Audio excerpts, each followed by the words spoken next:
myself, Pankaj Jain, Assistant Professor Law, BCS Government PG College, Dhamtari. आज मैं विधि भाग 1 द्वितीय सेमेस्टर के छात्र छात्राओं को उनके पाठ्यक्रम हिंदू विधि पर एक बहुत ही महत्वपूर्ण टॉपिक धर्मदाय के प्रकार, इंडोमेंट या वैध विन्यास के कौन कौन से प्रकार होते हैं उसके विषय में प्रकाश डालना चाहूँगा। जैसा कि पिछले 2 पीरियड में मैंने आपको धर्मदाय का अर्थ और धर्मदाय और दान में क्या अंतर है आपको बताने का प्रयास किया था। आज उसी के अंतर्गत धर्मदाय के कितने प्रकार हो सकते हैं, इंडोमेंट कितने प्रकार से हो सकते हैं, उसके विषय में मैं आपको जानकारी देना चाहूँगा। तो धर्मदाय 5 प्रकार के हो सकते हैं। पहला धार्मिक और परोपकारी, दूसरा वास्तविक और आभासी, तीसरा सार्वजनिक और व्यक्तिगत, चौथा आंशिक और पूर्ण धर्मदाय और 5वां वैध और अमान्य धर्मदाय। ये 5 प्रकार के धर्मदाय होते हैं। अब मैं आपको सभी की विस्तार से व्याख्या करूंगा। पहला धार्मिक और परोपकारी। जैसा कि आप जानते हैं, किसी व्यक्ति द्वारा किसी मंदिर, धार्मिक या किसी अन्य संस्था को जब स्वेच्छा से अपनी संपत्ति का पूर्ण समर्पण किया जाता है तो इसे ही धर्मदाय के नाम से जानते हैं। यह धर्मदाय की परिभाषा है कि अपनी संपत्ति का किसी मंदिर या किसी धार्मिक मूर्ति, देवता या किसी परोपकारी संस्था को जब हम अपनी संपत्ति का दान देते हैं उसे ही हम धर्मदाय के नाम से जानते हैं। तो पहला, यदि कोई धर्मदाय किसी धार्मिक उद्देश्य से किया जाए, किसी मंदिर को दान दिया जाए, मंदिर की स्थापना के लिए दान दिया जाए, मंदिर की देखरेख के लिए दान दिया जाए, मंदिर में कोई आयोजन के लिए दान दिया जाए, तो ऐसे धर्मदाय को धार्मिक धर्मदाय कहते हैं। और परोपकारी मतलब चैरिटेबल ट्रस्ट। जब हम किसी परोपकारी संस्था को दान देते हैं, किसी परोपकार के कार्य के लिए दान देते हैं, तो ऐसे धर्मदाय को परोपकारी धर्मदाय के नाम से जानते हैं। उदाहरण से समझाऊंगा। जब हम कोई स्कूल खोलने, कोई विश्वविद्यालय स्थापित करने या किसी धार्मिक कार्य के लिए दान देंगे तो वो धार्मिक धर्मदाय है। और जब हम कोई तालाब बनाते हैं, कुआं बनाते हैं, कोई पुल बनाते हैं या सड़क की हम कोई अपने तरफ से मरम्मत करवा देते हैं या हम किसी प्रकार से कोई संस्था को दान देते हैं, तो इस प्रकार का धर्मदाय परोपकारी धर्मदाय के नाम से जाना जाता है। दूसरा, वास्तविक और आभासी।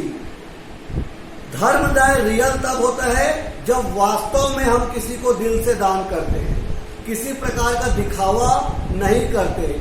जब कोई व्यक्ति अपनी संपत्ति का वास्तव में किसी को पूर्ण समर्पण करता है और केवल दिखावा करने के लिए ऐसा नहीं करता, तो ऐसे धर्मदाय को वास्तविक धर्मदाय कहते हैं, रियल इंडोमेंट। और आभासी, इल्यूसरी। आभासी धर्मदाय मतलब किसी को धोखा देने के लिए संपत्ति का दान का दिखावा करना। जैसे यदि कोई अपने लेनदार को धोखा देने के लिए दिखावा करता है या संपत्ति को शाश्वतता के विरुद्ध नियम से बचाने के लिए वो दान करने की घोषणा करता है या अपनी कोई संपत्ति को अपने परिवार में ही बांधे रखना चाहता है, जो कि गलत है, तो ऐसे धर्मदाय को आभासी धर्मदाय कहते हैं। अर्थात वास्तव में धर्मदाय करना वास्तविक धर्मदाय और केवल दिखावा करने का प्रयास करना आभासी धर्मदाय कहलाता है। तीसरा, सार्वजनिक और व्यक्तिगत। जब कोई मंदिर ऐसा हो जिसमें सभी लोग आ सकते हैं, सभी लोग भगवान की पूजा कर सकते हैं, तो ऐसा धर्मदाय सार्वजनिक धर्मदाय है। और व्यक्तिगत धर्मदाय जब किसी मंदिर या देवता की मूर्ति को हम अपने परिवार में ही स्थापित करते हैं, जहाँ पर केवल परिवार के लोग आकर ही वहाँ पर कोई पूजा करते हैं, दान देते हैं, तो ऐसे धर्मदाय को व्यक्तिगत धर्मदाय कहते हैं।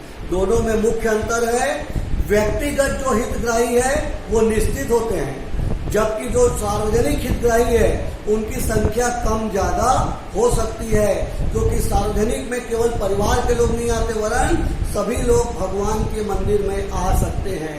अतः व्यक्तिगत धर्मदाय जब किसी परिवार में किसी मूर्ति को स्थापित करना, पूजा करना, दान करना, जबकि सार्वजनिक धर्मदाय जब सार्वजनिक रूप से किसी मंदिर में दान करना या जब सार्वजनिक रूप से मंदिर में सभी लोग पूजा के लिए आ सकते हैं, ऐसे धर्मदाय सार्वजनिक धर्मदाय कहलाते हैं।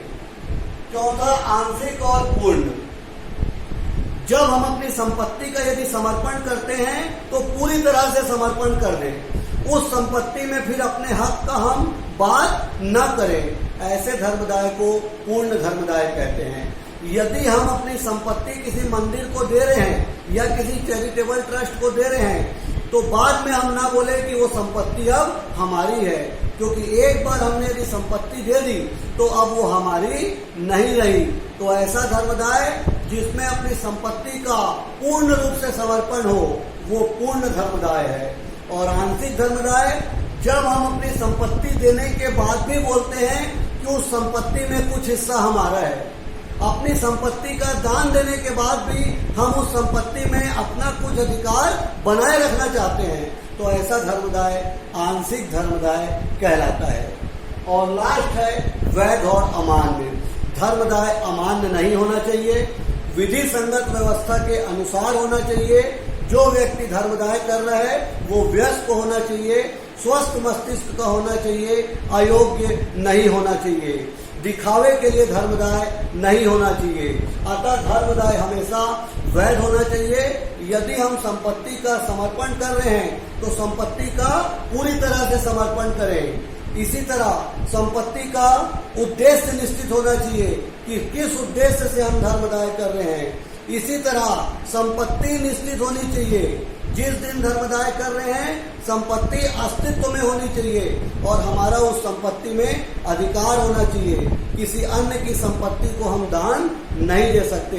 इसीलिए ऐसा धर्मदाय जो पूरी विधि संगत व्यवस्था से हो वो मान्य धर्मदाय है और अमान्य धर्मदाय की अनुमति कानून नहीं देती। इस प्रकार धर्मदाय में 5 प्रकार आपको मैंने बताया। और अंत में याद रख लीजिए, जब हम किसी धार्मिक, परोपकारी, जन कल्याण या मानव जाति के लाभ के लिए अपनी संपत्ति का पूर्ण समर्पण करते हैं किसी धार्मिक संस्था को या किसी परोपकारी संस्था को, तो ऐसे धर्मदाय को ऐसे गतिविधि को हम धर्मदाय के नाम से जानते हैं। धर्मदाय धार्मिक भी हो सकता है, परोपकारी भी हो सकता है।